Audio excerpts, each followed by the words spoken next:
Hello, welcome to another episode of the Wonder Club, where I talk about curiosity, new perspectives, and the magic of ordinary life. They are mostly personal stories, mine. Um, and yeah, this originally is a podcast and a newsletter and that I released about a year ago. And now I wanted to come here and read the episodes and get new insights and yeah, find a new way of sharing my story. So this one is the number 3. It's called Nature, Seasons, and Flocking. How the weather and nature have been playing an important role in helping me gain a new perspective for my everyday. In this episode, you will find numerous quotes and reflections rooted in nature, all while embracing authenticity, self discovery, and new possibilities. Welcome to the club. Dear Wonder Club, I don't know about you, but I didn't used to care much about the weather. Most days were just sunny or good enough. And there was no need to have anything more than a light sweater with me, if anything. In Maturin, the city where I was born, in Venezuela, I remember that on any given school day, when seeing that the outside temperature was around 28 degrees Celsius, I couldn't help but think it would be cold today at school, aka the AC would be working better that day and it would be cold indoors. Outside would always be a bit over 30 degrees, but that was about it. Even when it rained, it was mostly sunny. Beirut was also quite predictable, weather wise, of course. So I never gave much importance to the weather or the seasons. Now, being in a place where it rains on average 200 days a year and has 4 distinct seasons is quite a change. I check the weather every day to know if I need to wear extra layers, something water resistant, or just to cover and take shelter because it will be too cold. I think I'm extra connected to it now since I get to walk my dog Gordo most of the days. So regardless of the weather, we'll be out there as he enjoys them all. The goal is just to be outside. But I'm positive that if it weren't for Gordo, I would probably stay at home more often than not, especially on those cold, rainy days. I actually think this might be a good time. Gordo! Gordito! Maybe for him to say hi. Oh, what a good boy, Gordo. This is Gordo. Gee, sorry that I woke you up. This is a Gordo break. I don't know if you get to see him very good. He's the most beautiful boy. I love you. Sorry I woke you up. Yeah, like a boy. That's it. Okay. So, I've heard that each season provides space for what you need. So, it makes sense that winter, for me, is filled with introspection and recharge. I'm less social and lazier than usual, as if I'm preparing for what's to come. I enjoy the analogies with the earth. It helps me reconnect with something I didn't have or forgot I did.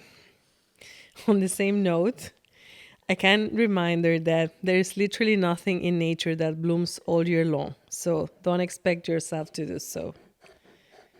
Right? Okay, gordo, ya. Jalas. Anda, pues. Come on. No. Come on. I don't want to do edits, so this will be funny. Down, gordo. Come on. Down. Well, I will let him be. Short story time. A change of perspective. One sunny day, I was with Joe walking our dogs, like a two, now a furry angel, in the Beirut Marina. As I think about it, I recall the stingy sensation on my face and arms, the heat radiating from the ground, and the distinctive scent of the sun. To face it directly, I had to squint my eyes and make that funny face. This one. There was no place to take shelter either. We had driven to this place specifically to enjoy a nice walk with the dogs by the sea, yet we found ourselves ready to leave after no more than 15 minutes. I probably said something like, I'm ready to leave whenever you are. This is something I do. And Joseph immediately agreed. And after a few steps, we decided to turn back towards the car and start walking in the opposite direction. And as soon as we turned, and left the sun behind us, we were met with a sudden transformation. All the colors around us became vibrant, filled with contrast. We could see the shades of the ocean blue, the sky above, the horizon stretching ahead. The breeze in our faces was a relief. The sea reflected all of this, full of an almost glittery shine. Lo and behold, the sea, the sun, the sky remained the same. Nothing in that setting had changed but us. It was a small shift of direction, a change of perspective that allows us to have a new perspective, a new experience and perspective. We talk about it immediately. I couldn't believe I was ready to leave just a minute ago, and now I was so glad, soaking it all in. You could almost say that we already have all the ingredients to achieve different results, but for some reason, we don't always choose a new path. I keep going back to this moment as a reminder that more is possible. Whenever it's sunny here, everyone seems to be in a better mood. Like actually today, this is very true. Parks, squares, and cafes are filled with people enjoying their time and doing outdoor activities. It's literally brighter. The funny thing is that it now seems so obvious, but when I had those super bright days before, I never made much of it. Of course, I enjoy them, but it was in spite of the sun, not because of it. I took them for granted and felt entitled, like it was my divine right. Sunny, warm days for this Caribbean soul. Well, not anymore. Regardless, I'm grateful that curiosity leads me to new places that give me the opportunity to discover other sides of myself and of nature. This week, for example, I attended during a surprisingly nice sunny day to a workshop called Time to Flock. I don't know if you're familiar with the term, but flock is basically this a number of birds of one kind feeding, resting, or traveling together. A flock of gulls. Usually, when you see like all the little birds doing like almost like shapes in the sky, I find them very pretty.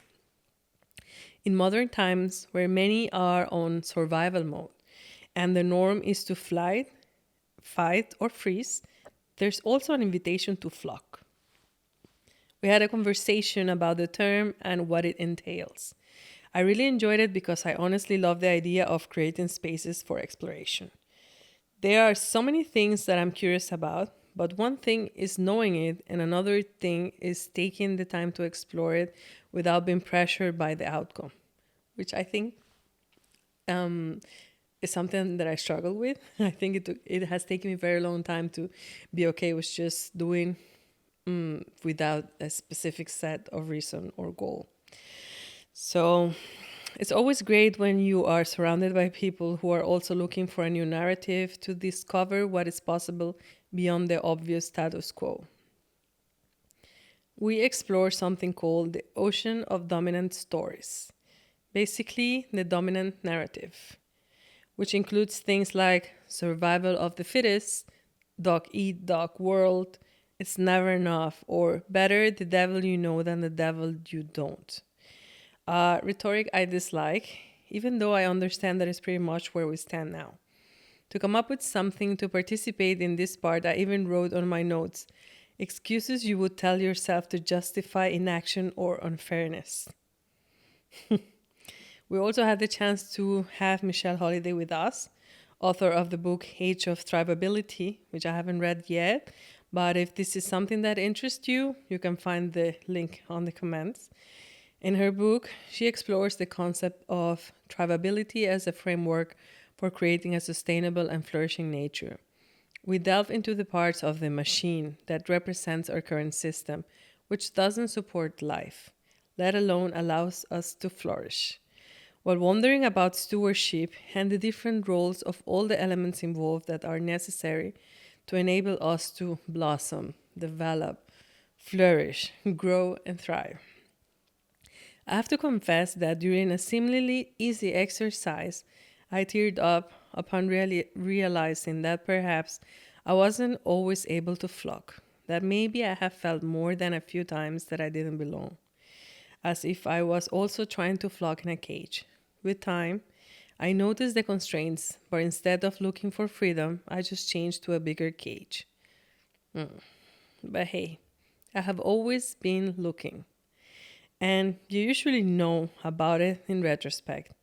Anyhow, I hope, though, that I'm finally on my way. I do feel I'm finally out there in the open. And it's true. Of course, there are different challenges associated with flocking.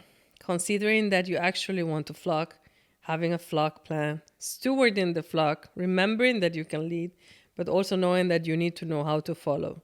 I see it as a constant embodiment of different roles in order to be part of something bigger than ourselves. So we, most of us, rather than just some of us, can go beyond surviving and actually prosper. I can only hope that we often get to stop the autopilot to wander, and that the ocean of dominant stories one day will be filled with an empowering narrative. Be the change you want to see in the world. The grass is greener where you water it, and basically that we are enough and that things, small or big, are possible. To flock or not to flock. I hope we allow ourselves to explore the answers. Greetings from someone who's trying to embrace every day, the rainy ones and the sunny ones, the ones I fly solo and the ones I flock. In this episode, I gave special thanks to many people who was part of this activity because it left me feeling inspired and feeling like there are flocks out there worth joining, which is quite nice. I also, in the behind the scene parts that you can find, if you're not familiar with it already, on the newsletter part on Substack, I'm going to leave all this information on the comments if you want to find more about it. I gave some notes about the importance of accepting open invitations because I actually didn't know what this will be about, the specifics of it, and leaving room for surprise. I got myself a mic with the subscribers' support. This is the mic, and now I have a tripod for it, which is also very exciting. And let me read. I don't know what I'm going to read here because I don't remember. So let's see. And what I'm into, I took more time than usual the past 2 weeks in enjoying the good weather. I went on longer walks, visited the lake, played board games with friends, and attended a birthday picnic in another city. And of course, the workshop too. I'm really trying to be present and to enjoy what surrounds me, to spend less time on the phone and more connecting with my people. If you haven't already, take this as your invitation to make space for yourself to thrive. Oh, that's nice. Well, I hope to see you on another episode. I'm very glad that you are here, that you got to hear to this point. And yeah, see you around. Bye.